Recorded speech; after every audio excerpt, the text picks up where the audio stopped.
The sexual politics of women competing over men. Given women represent around half of any population, they should have no difficulty in obtaining equal rights with men. But only a minority of women want these rights, and they have to fight against other women's attitudes as much as those of men. Most women are happy to settle for a more traditional role based on their reproductive function. This is natural. Women define their lives in terms of their relationships rather than their own talents, which makes them dependent on a man for support. Sex is the currency of relationships with men. So few women ever comment on sex. Make sure subscribe to my channel by clicking on the subscribe button below this video. This way you can get more of my video. Men evidently do not get enough sex, the variety and type of activity, from their relationships with women.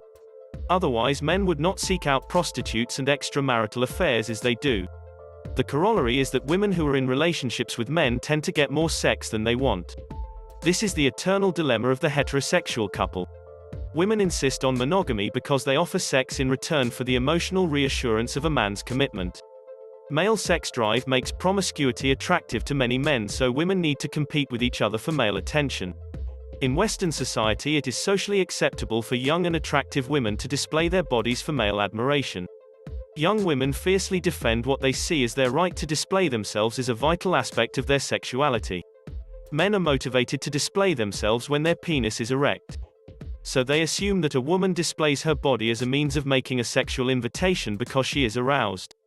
The difference is that women display themselves to gain approval and be admired in a platonic way. Men are aroused by women every day, but few of these women are offering sex. This causes resentment between women because men's partners are expected to provide the sex men need to release the frustration caused by being surrounded by half-dressed women. Men assume that such women are aroused even though there is no evidence of female sexual frustration. A dress code that the same for everyone would respect men's sex drive. Men compete with each other. But they also collaborate. They join forces with each other to fight a common foe. Women compete with each other over men. Women do not collaborate because every other woman is a threat. Women never compare notes honestly over sex because of politics. Some women enjoy the attention they get from promoting themselves sexually. They are confident that no one will ever be able to assess their willingness to do more than flaunt their bodies and sexual egos. Only a lover knows if a woman is willing to offer sexual pleasuring, engage in sex play and enjoy erotic fantasies. Apparently, there is honor among men. There is little honor among women. Human nature does not vary much between the sexes. There is always a desire to protect one's own interests. The issue of female orgasm with a lover is at the core of sexual politics. Men want to feel valued as lovers. Women want to keep men happy in bed, so they get other things in exchange like love, support and companionship. Some women think it's cool to emulate male bravado, so they imply that they use men for sex. Of course women use men for sex. But women are motivated by ego, by money and by love. They are not motivated by sex itself or even by orgasm. In this sense, women are not sexually motivated. A key characteristic of female sexuality is women's desire to be attractive to men. This is because of the huge advantage women obtain from men in exchange for offering intercourse. Some women think they can define orgasm however they want. They have no idea that mental arousal or genital stimulation are required. Orgasm is a specific physiological response of the human body and should not be defined by fantasies or erotic fiction. Women boast about orgasm to impress others. They are confident their claims will be accepted because they repeat popular beliefs about female sexuality.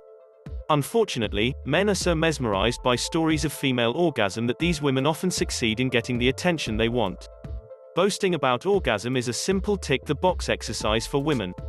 They make no reference to turn-ons or sexual pleasure. Some women suggest that a lover stimulates them vaginally and others clitorally. This reflects women's sexual passivity. They don't talk about their lover's body and their drive to stimulate a lover. Women never discuss any turn-ons, such as genitals or explicit sexual activity, in the appreciative way that men do. Women suggest that they are aroused by images from porn. If so, they would be aroused by the real thing too, such as male genitals or ejaculation.